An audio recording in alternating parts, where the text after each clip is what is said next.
Warning, this video contains several spoilers. If you haven't seen the movie of discussion and you don't want it to be spoiled for you, end the video now. Welcome back, YouTube viewers of the world, to the Fanny Pack Ninja channel. Time for another segment of Fanny Pack Ninja, Rate and Rant. For today's segment, we are doing a review of Captain America, the Winter Soldier. Oh, I'm gonna enjoy ranting about this one, cause there's a lot of stuff to rant about, and yet it was still an awesome movie. So let's get started. Overall, I say the movie Captain America, the Winter Soldier is awesome.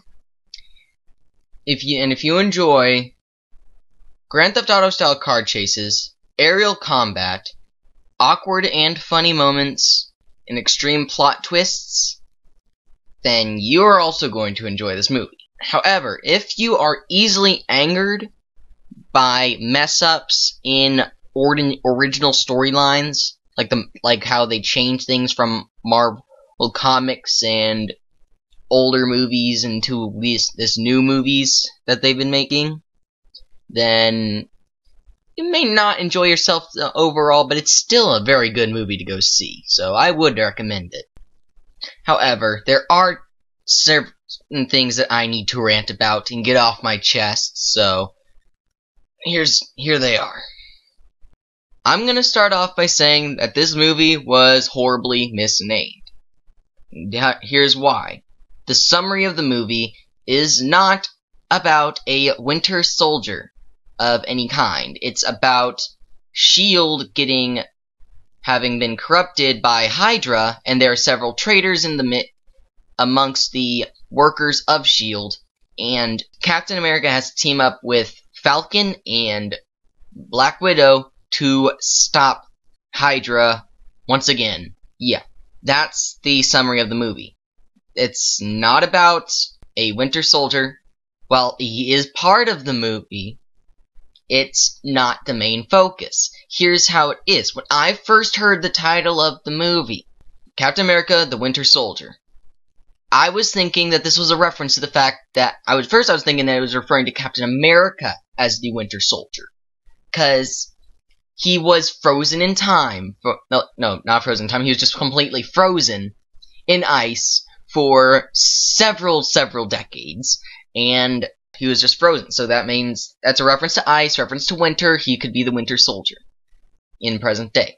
Then as the movie started, I found out that he's not the Winter Soldier. In fact, the Winter Soldier is this guy with a metal arm, apparently some sort of mercenary or something. Okay, fine. Okay, so I'm thinking, okay, that's how it is. The focus of the movie is not Captain America as a Winter Soldier. It's about him versus this Winter Soldier bad guy. That's how it is. That's okay. That makes sense. Let's get on with the movie. Here's the thing, though. It's not the main focus. While the Winter Soldier is a part of the movie, and it's an interesting fact, it turns out that the Winter Soldier is actually Captain America's best friend, Bucky, from his time way in the past. He also was frozen by, but he was cryogenically frozen by Hydra. So that was an interesting tidbit about the movie, finding out that his best friend has also come to the future with him. But it's not the main focus. The main focus of the whole movie, the plot, is the fact that Hydra is actually the underbelly of S.H.I.E.L.D. There was never any real S.H.I.E.L.D. It was just Hydra the whole entire time. And so that's the thing. It's like I can't really wrap my head around is why choose the title of Winter Soldier when that's not the main focus of the movie. It's like, I don't know. They may as well have titled this movie Captain America, the Broken S.H.I.E.L.D. That might have been clever. It wouldn't, they don't even have to spell S.H.I.E.L.D. as the way S.H.I.E.L.D. is with the S.L.I.E. I misspelled that, but obviously, but anyway, they don't have to spell that way. You can just spell S.H.I.E.L.D. regularly, and then it could be referring to Captain America's S.H.I.E.L.D. It was broken for somehow. maybe by this Winter Soldier. He could have broken it, or Hydra. I don't know. It could have referenced that. It could have referenced S.H.I.E.L.D. being corrupted by Hydra since the beginning. Either way, that might have been a better title for this movie. Not the Winter Soldier. That's my first thing I have to get off my chest to rant about. The second thing I need to rant about is Nick Fury. He is awesome. He is the leader of S.H.I.E.L.D. He's got the awesome eye patch with the scar underneath it. He's shady and mysterious. He's got secrets. But that's a great characteristic for a leader of a big organization. Everybody has secrets. Everyone needs secrets. If nobody had secrets, if every single person was a complete open book, there'd be no interesting stuff about a person at all. It would all be in the know. Well, here's the thing. Because of that, Nick Fury is a good person to be the leader of S.H.I.E.L.D. Now, here's the thing. Nick Fury's signature, the way I know Nick Fury the best, is the eye patch itself. To me, Nick Fury is Marvel's Kakashi Hatake from the Naruto series. Now, I understand that Kakashi Hatake does take his eye off to show his Sharingan, but Kakashi has his mask. It covers his face all the time. You never, ever see what's under the mask. Ever. So, it angered me when Nick Fury took off his eye patch in the movie. That angered me. You're not supposed to see what's under the eye patch. Never. And also the fact that at the very end of the movie, he burned the eye patch. He burned it. He replaced it. He doesn't want it anymore. He's just gonna go around wearing awesome-looking sunglasses and a hoodie. While it is understanding that he does this because he is, quote-unquote, dead, because to the public he was killed, and he's got a grave, actually, at the end of the movie, the gravestone and everything, but he's alive, and he has to be in secret. Can't kill a dead man, as they said. Still, that angered me, the fact that they made him take off the eye patch at all. To some people, it might seem awesome. I mean, his eye was very awesome looking underneath that eye patch, so that's alright. The fact that he actually had his eye still, that's another interesting thing.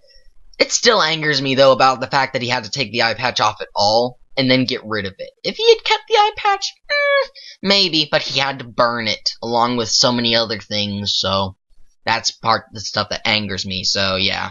The third concept I want to rant about is Black Widow. In the movie, she says, she doesn't know who she is, and she's trying to figure that out. Well, that is true on so many levels. It's so true on such a level that nobody really knows the real Black Widow. I don't even think the directors know who the real Black Widow is. And I'm basing that off of what this is right here. What is this? What is this? It looks to me like Black Widow is kissing Captain America. Yeah, this movie made it so that it seems that Black Widow is being set up with Captain America as the love interest. While in the past, like in the Avengers movie, to a majority of the time, it seemed Black Widow was being set up with Hawkeye here. Where also, if not many people notice this one may just be me, but looked to me like Black Widow was somewhat trying to be set up with Happy in Iron Man 2. That's what it looked like to me, at least. I don't know if that's really how it went down, or if that was even in the intention of the directors, but that's still something weird to look at. That's the thing, though, is that you don't know, if you make Black Widow set up with so many other people, you're making her look so much more like... Ugh, I don't want to say these bad words. I don't want to say them. I really don't. Please don't make me have to say these bad words. I think you all have gotten my idea. Get the idea of what I'm getting at. If they set her up with too many people, that she's gonna look really bad in front of everybody. I mean, I know that she, as a very very cute girl. Oh, who am I kidding? She's a really hot lady. Not just in the movie series, but in some of the comics too. One of her big tactics is to seduce men, and before taking them out or using whatever tactics she does to defeat her enemies. I mean, she is very good with guns, so that's awesome too.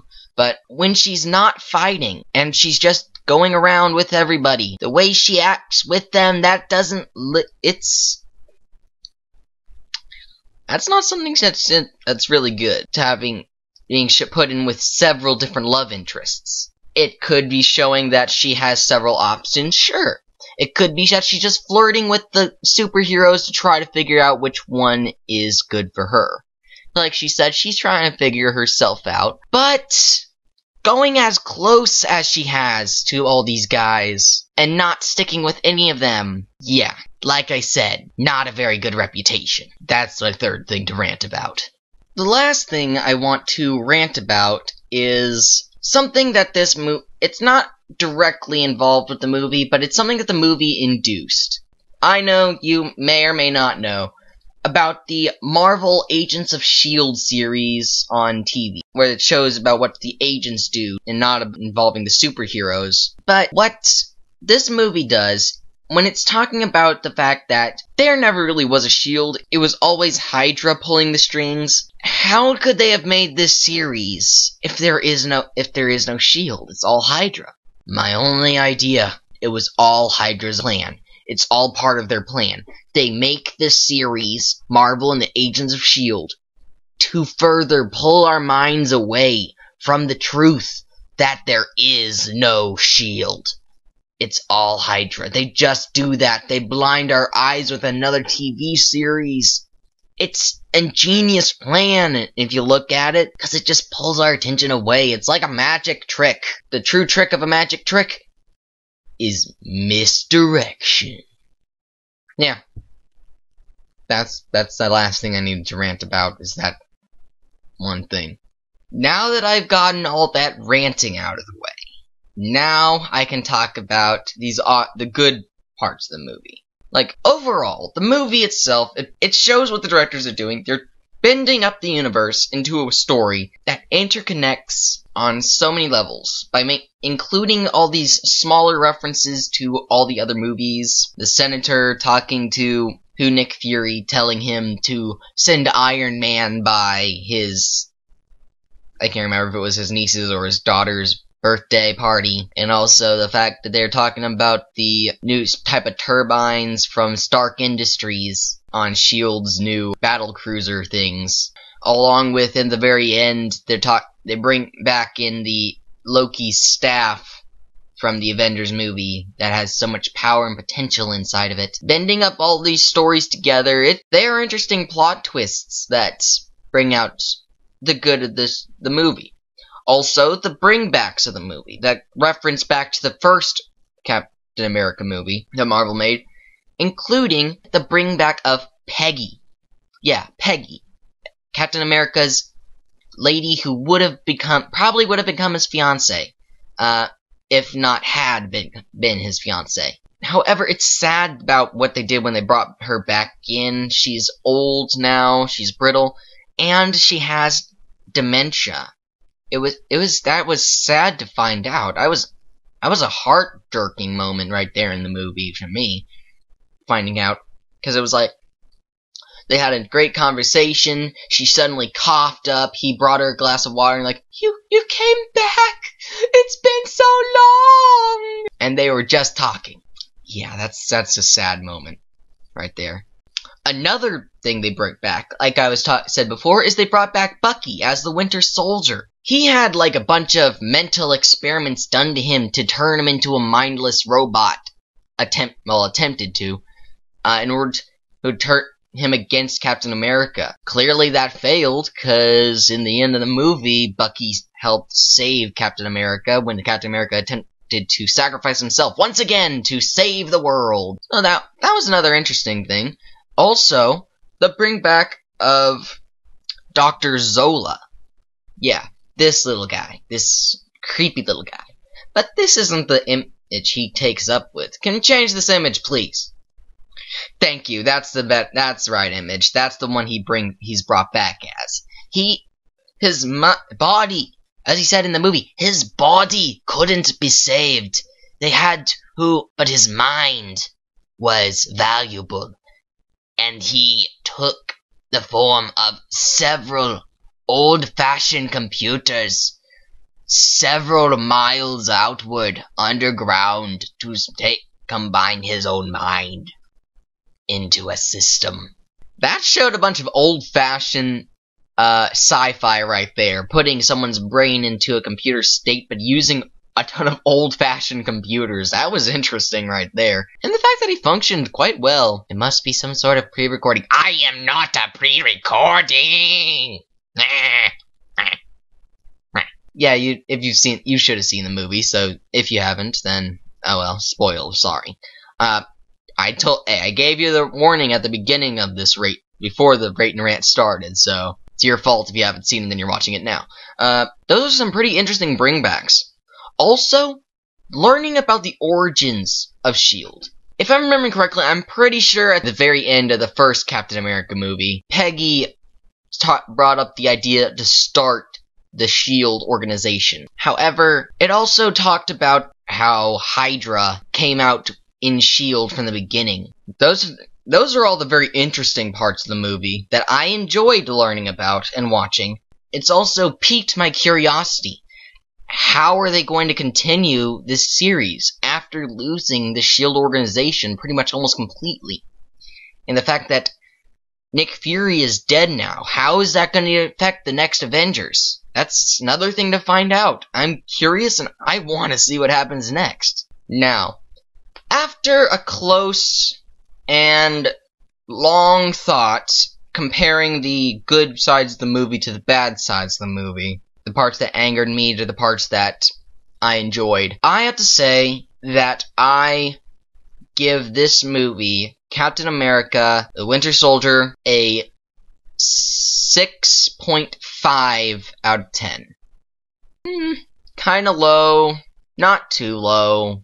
It's over half, so it's still good enough for me. I could go see it again, and then I'd go get angry. Yeah, it's an interesting thing to look at. I say, go see the Captain America movie if you haven't already, and if you have, then let's keep watching the series. I say it's a good idea to keep watching. Let's see how things turn out in the end. Like I said, I am curious. How are they going to continue this series now to figure this out? So, yeah. This has been the Fanny Pack Ninjas Rate and Rant. If you enjoyed this review, like, subscribe, favorite, share. Whatever you do, it's up to you. If you think there's another movie that I can do a Rate and Rant on, post that in the comments as well. Just let me know and I'll see what I can do. Next movie I'm intending on seeing is the new Spider-Man movie that's just come out. So expect a Rate and Rant on that soon. So for now, this is the Fanny Pack Ninja. Signing off. Fanny Pack Ninja!